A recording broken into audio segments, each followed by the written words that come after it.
बिस्मिल्लाहिर्रहमानिर्रहीम। अस्सलाम वालेकुम नाज़रीन, मैं हूँ साकिब बशीर। आज आपको 4 ख़बरें जो है वो आपके सामने रखेंगे। सबसे बड़ी और सबसे अहम ख़बर ये है कि इमरान खान ने अब बाकायदा तौर पर चीफ जस्टिस काजी फ़ाइज़ ईसा उन पर एतराज़ आयद किया है। 4-5 सफ़हात पर मुश्तमिल ये जो एतराज़ है और रिक्यूज़ल है वो आज दायर किए जाने का इम्कान है। और ये रिक्यूज़ल जो सुप्रीम कोर्ट की 3 रुकनी जो कमेटी है, जो supreme court practice and procedure act के तहत जो कमेटी काम कर रही है, चीफ जस्टिस काजी फ़ाइज़ ईसा, जस्टिस मंसूर अली शाह और जस्टिस मुनीब अख्तर, उस कमेटी को ये एड्रेस किया गया है ये रिक्यूज़ल लेटर। और ये कहा गया है कि उनसे मंसूब जो केसेस हैं वो चीफ जस्टिस काजी फ़ाइज़ ईसा ना सुने।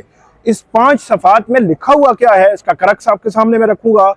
इसके अलावा हम बात करेंगे कि जो ट्रिब्यूनल और का केसेस हैं या मखसूस नशिस्तों के केसेस हैं वो किस करवट जो है वो बैठेंगे। और सबसे बड़ी और सबसे अहम बात, पीटीआई के जो सोशल मीडिया के या डिजिटल मीडिया के लोग हैं उनकी गिरफ्तारियां शुरू हुई। रऊफ हसन की गिरफ्तारी हुई तो उसके बाद से ऑनवर्ड ये एक परसेप्शन बन रही है कि एक नई जो है वो पीका अदालत जो है वो शायद हुकूमत वक्त ने कायम की है। वो उसके पीछे हकीकत क्या है, क्या कोई नई अदालत है या पुरानी अदालत है, नोटिफिकेशन क्या कहता है, एक्चुअली मामला क्या है, वो आपके सामने रखेंगे कि सूरत हाल जो है वो किस तरफ जाती है। सबसे पहले हम शुरू करते हैं चीफ जस्टिस काजी फ़ाइज़ ईसा, जस्टिस मंसूर अली शाह, जस्टिस मुनीब अख्तर के नाम इमरान खान जो जेल में इस वक्त मौजूद हैं उनकी तरफ से लिखा हुआ ख़त। इस ख़त पे इमरान खान के दस्तखत भी जो है वो मौजूद हैं और आज ये जो है वो ये ख़त जो है वो पहुंचाने का, सुप्रीम कोर्ट में जमा कराए जाने का इम्कान मौजूद है। अब बात करते हैं कि इसमें लिखा हुआ क्या है। इसमें इमरान खान जो है वो बतौर एप्लीकेंट ये लिखते हैं कि उन्होंने जब वो हुकूमत में थे, पीटीआई की गवर्नमेंट थी, तो उस वक्त 2019 में जो काजी फ़ाइज़ ईसा पर जो रेफरेंस दायर हुआ था और रेफरेंस का बैकग्राउंड बताया है कि वो रेफरेंस कैसे दायर हुआ। जो एसेट रिकवरी यूनिट के हवाले से उन्होंने कहा कि कुछ जो है वो असासे थे उसको छुपाया गया था, उनको बताया गया बतौर प्राइम मिनिस्टर, और उसके बाद ये रेफरेंस वाला सारा मरहला जो है वो उसका एक बैकग्राउंड जो है वो लिखा गया है कि ये शुरू हुआ। फिर इसमें वो लिखते हैं कि इसमें जो चीफ जस्टिस काजी फ़ाइज़ ईसा हैं उनकी जो वाइफ हैं, जो अहलिया हैं सरीना ईसा, उनकी जानिब से पब्लिकली इमरान खान के हवाले से उनके व्यूज़ मौजूद हैं और वो पर्सनल उन्होंने काफ़ी बातें जो है वो इस हवाले से की हैं।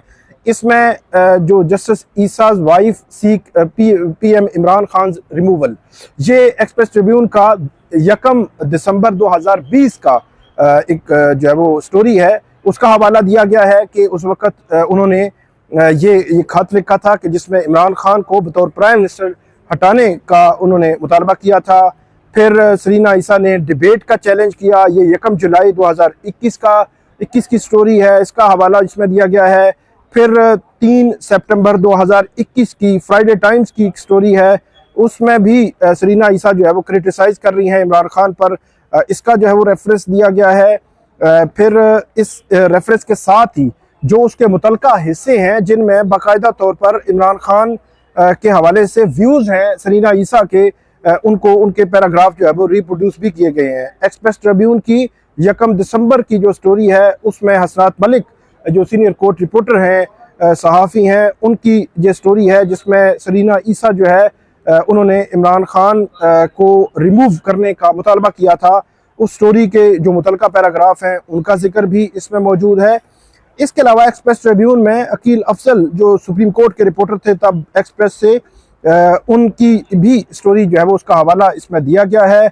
और इसके अलावा जो इमरान खान है उनकी जानिब से लिखे गए एक ख़त में यूके हाउस ऑफ लॉर्ड्स की एक जजमेंट का हवाला दिया गया है, जिस जजमेंट में बायस की बुनियाद पर कि अगर जज जो है वो किसी के हवाले से बायस रखता हो तो उसको वो केस, उस लिटिगेंट के खिलाफ वो केस जो है वो नहीं सुनना चाहिए। और इसमें ख़ास तौर पर हवाला दिया गया है कि जज की जो बेंच में शामिल जज की जो अहलिया थी उसके व्यूज़ जो है वो एक ख़ास लिटिगेंट के हवाले से बायस थे। तो इस बुनियाद पर ये लैंडमार्क जो है वो जजमेंट आई यूके हाउस ऑफ लॉर्ड्स की, और इसका रेफरेंस इसमें दिया गया है कि इस बुनियाद पर रिक्यूज करना चाहिए जो चीफ जस्टिस काजी फाइज ईसा हैं। फिर ये 2021 की सुप्रीम कोर्ट की 5 मेंबर की एक जजमेंट का हवाला दिया गया है जिसकी कॉपी साथ लगाई गई है, और इसमें ये कहते हैं कि उस वक्त की जो जजमेंट थी उसमें यह कहा गया था कि चीफ जस्टिस काजी फाइज ईसा को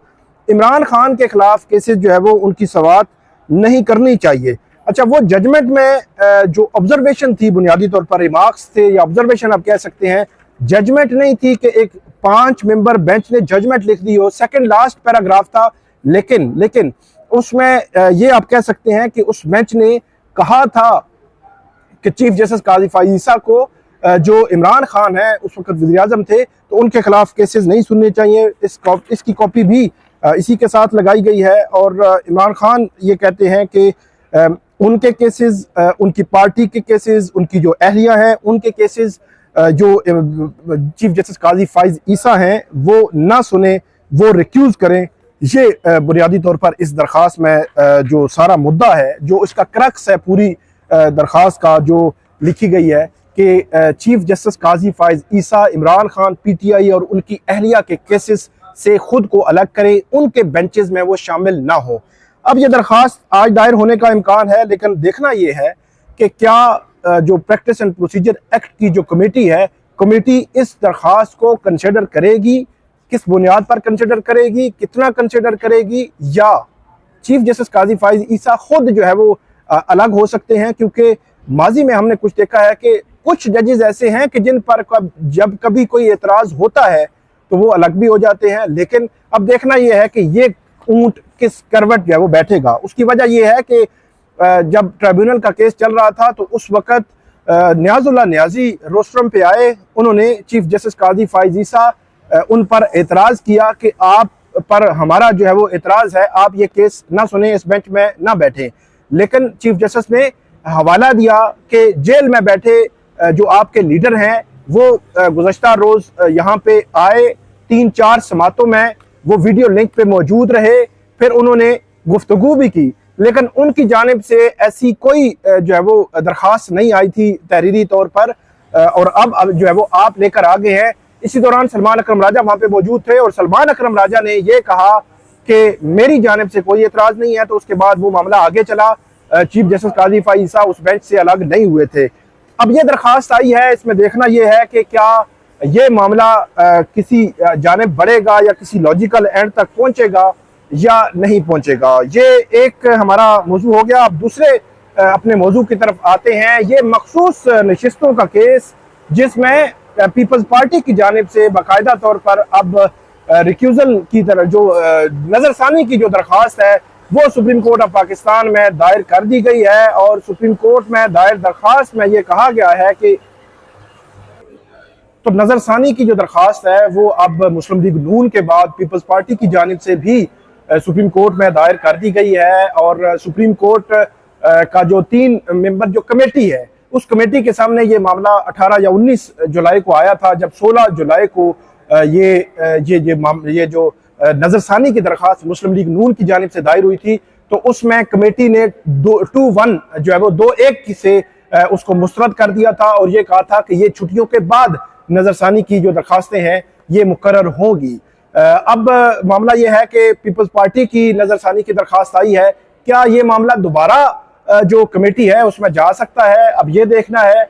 बज़ाहिर तो कमेटी जब एक डिसीजन ले चुकी तो दोबारा जाने का तुक नहीं बनता, लेकिन यहाँ पे बहुत अनहोनियां भी हो जाती हैं। अब देखना यह है कि क्या इस मामले में भी कुछ ऐसा हो सकता है या नहीं हो सकता। पीपल्स पार्टी भी ये कह रही है कि सुप्रीम कोर्ट 12 जुलाई के अपने मखसूस नशिस्तों के केस पर नजरसानी करे। वो नशिस्तें शायद वो ये कहते हैं कि वो उनकी बनती हैं, हालांकि पीपल मैंडेट जो है वो पीटीआई का है। वो मैंडेट जिसका था उसको मिल गया है और पीपल्स पार्टी का मैंडेट भी नहीं है, मुस्लिम लीग नून का मैंडेट भी नहीं है, लेकिन वो कहते हैं कि जी हमें जो है वो ये नशिस्तें दे दे, आप जो है वो माले गनीमत की तरह हमें बांट दें, तो वो आइन और वो कानून होगा और वो जो है वो रीराइटिंग नहीं होगी। लेकिन आप जो है वो मैंडेट उनको दें जिनका मैंडेट है, तो वो जो रीराइटिंग जो है वो बन जाती है आइन की, हालांकि ऐसा बिल्कुल भी नहीं है। सुप्रीम कोर्ट ऑफ पाकिस्तान ने 12 जुलाई का बड़ा तारीखी फैसला दिया है।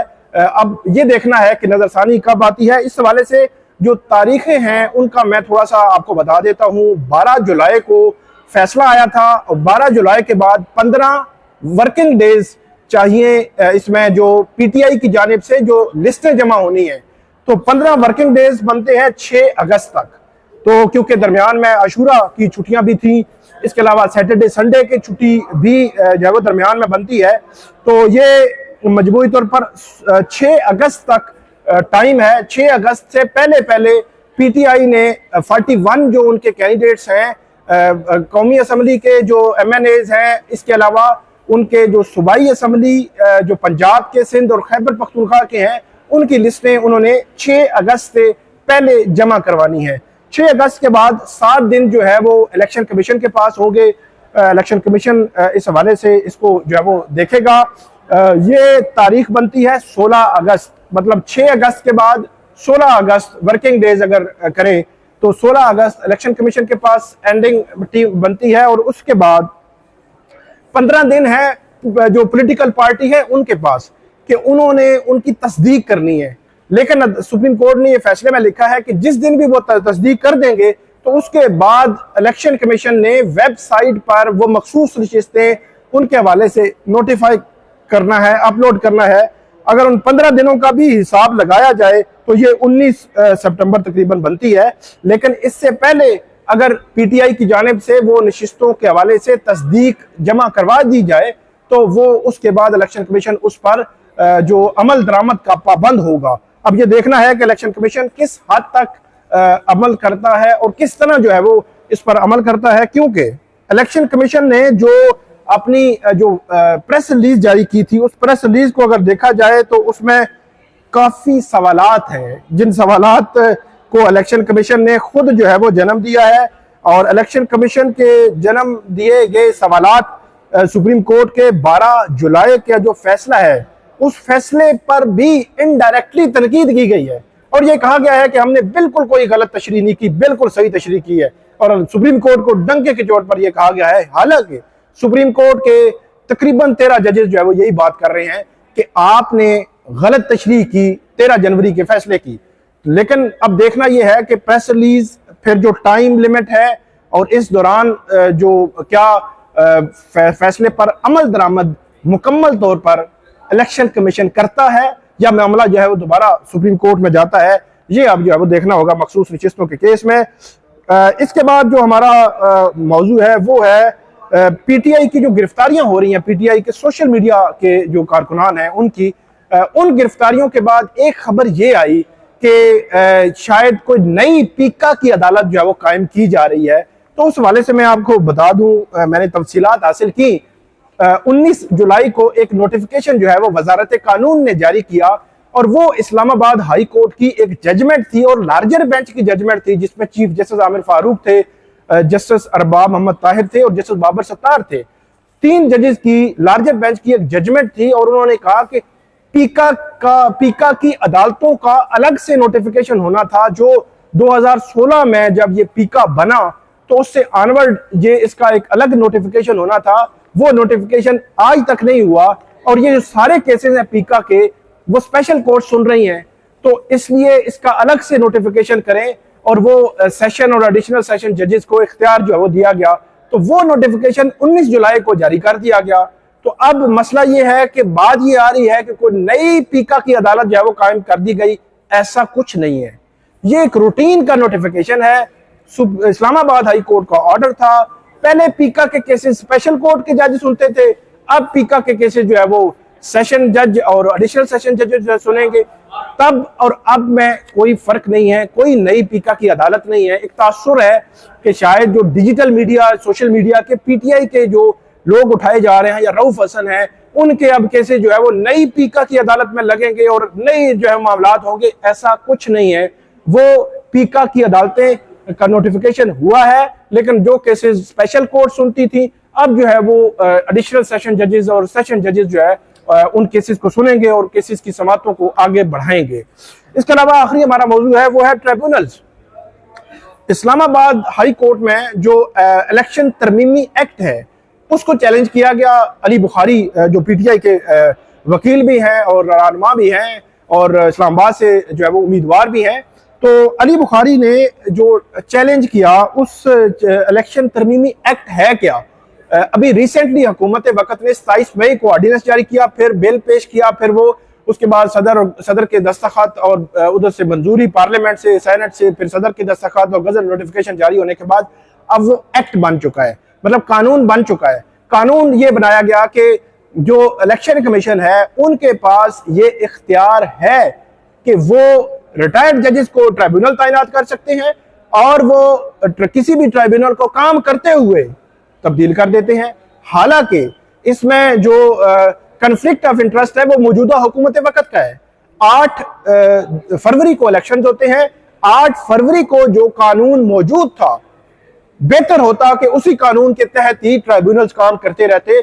हुकूमत वक्त जिसका अपना कन्फ्लिक्ट ऑफ इंटरेस्ट है, जिसके अपने केसेस इन ट्राइब्यूनल्स में पड़े हुए हैं, उन्होंने खुद ही लेजिस्लेशन कर दी। तो अब ये इनको चैलेंज किया गया है इस्लामाबाद हाई कोर्ट में, और यहाँ पे चीफ जस्टिस आमिर फारूक उनकी जानिब से ये कहा गया है कि इसके हवाले से अब जो दरख्वास्त है इस पे उन्होंने इंदिया दिया है कि वो लार्जर बेंच भी बना सकते हैं। इसलिए शोएब शाहीन उनको भी कहा गया है कि आपने भी दरख्वास्त, उन्होंने कहा था कि मैंने भी एक्ट को चैलेंज करना है, तो उन्होंने कहा आप भी चैलेंज कर दें तो हम उस हवाले से इसको देख लेंगे कि इसको कैसे जो है वो ट्रीट करना है। इसके अलावा दूसरा और अहम मामला ये भी है कि जो इलेक्शन ट्रिब्यूनल में पीटीआई की जो दरखास्तें हैं उसके हवाले से भी आज चीफ जस्टिस आमिर फारूक जो है उन्होंने समाअत की है, और ये बड़ी अहम समाअत है क्योंकि जो इलेक्शन ट्रिब्यूनल है जस्टिस तारिक महमूद जहांगीरी का, उसको भी रोक रखा है। जस्टिस तारिक महमूद जहांगीरी के पास भी समाअत थी, आज उन्होंने समाअत रखी हुई थी कि अगर जो स्टे ऑर्डर है वो खत्म हो गया तो समाअत आगे बढ़ाएंगे, लेकिन स्टे ऑर्डर अभी भी बरकरार है। तो इस वजह से 31 जुलाई तक जस्टिस तारिक महमूद जहांगीरी ने समाअत जो है वो मुलतवी कर दी है। जो इस्लामाबाद का इलेक्शन ट्रिब्यूनल है वो भी गैर फाल है। लाहौर के 8 इलेक्शन ट्रिब्यूनल्स वो सुप्रीम कोर्ट के स्टे की वजह से गैर फाल है।